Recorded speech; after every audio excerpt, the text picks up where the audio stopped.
दोस्तों नमस्कार। TRP TV में आपका हार्दिक स्वागत है।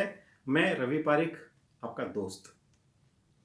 दोस्तों, आपने महाभारत में एक कैरेक्टर को बहुत ही अच्छी तरह से समझने की कोशिश की होगी।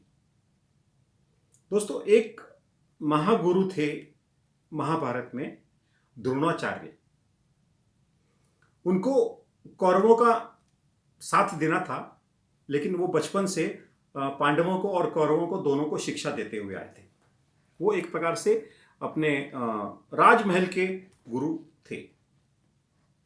दोस्तों, उन्होंने सभी 100 कौरव भाइयों को और 5 पांडवों को उन्होंने अच्छी शिक्षा दी। हर प्रकार की युद्ध कला में उन्हें एक अच्छा एक्सपर्ट बनाया।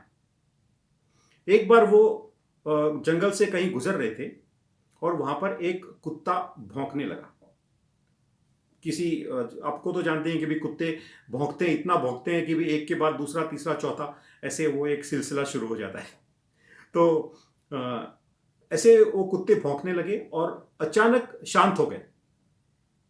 उन्होंने उनके पास जाकर देखा तो वो कुत्ते के मुंह में बाण थे, जिसके कारण उसका बोलना बंद हो गया था। अर्थात किसी ने बाण चलाए थे।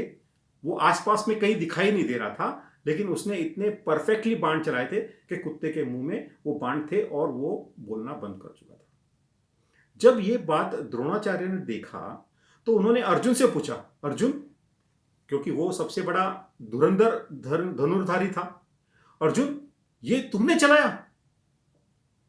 अर्जुन बोला, नहीं गुरुदेव, मैंने तो नहीं चलाया।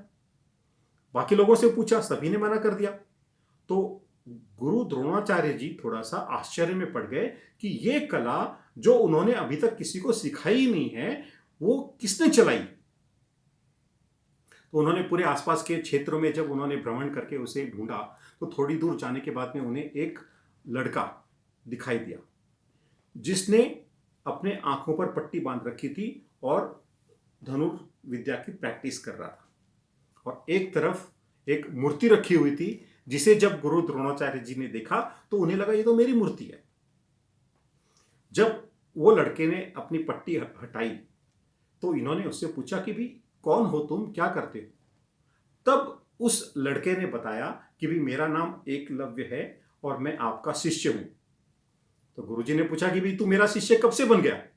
तो उन्होंने कहा, गुरुजी, मैं जब बचपन में आपके पास सीखने के लिए आया था, लेकिन चूंकि मैं गरीब घर का था तो आपने मेरे को इन लोगों के साथ में शिक्षा लेने से मना कर दिया था।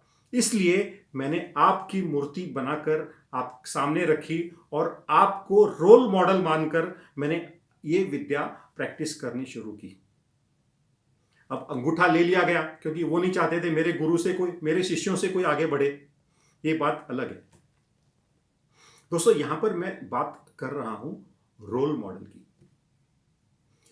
एकलव्य ने गुरु द्रोणाचार्य को रोल मॉडल मानकर उनको फॉलो करते हुए उनसे सीखा और उनसे आगे निकल गया।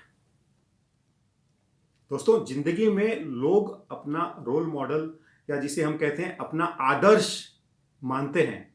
आपने भी किसी न किसी को आदर्श माना होगा, लेकिन क्या कभी आपने एकलव्य की तरह उतने डेडिकेशन और कमिटमेंट के साथ उस रोल मॉडल को फॉलो करने की कोशिश की? दोस्तों, जिंदगी में हम रोल मॉडल क्यों मानते हैं किसी को? ताकि हम उसकी तरह से बने।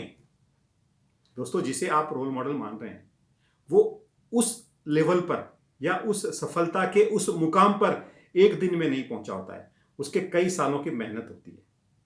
जब आप उसको रोल मॉडल मान लेते हो तो आपका फर्ज बनता है, जब आपने उसे रोल मॉडल माना है तो आपके लिए जरूरी है कि आप उसकी हर बात को फॉलो करें और आप उससे आगे निकलने की कोशिश करें, जिस प्रकार से एकलव्य द्रोणाचार्य से आगे निकल गया।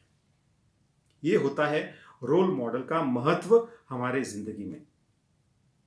दोस्तों, मेरा आपसे सिर्फ एक रिक्वेस्ट है, यदि आपने अपनी जिंदगी में किसी को रोल मॉडल माना है तो आप ये कोशिश कीजिए कि मैं उस प्रकार का बनूं और हो सके तो मैं उससे आगे निकल जाऊं।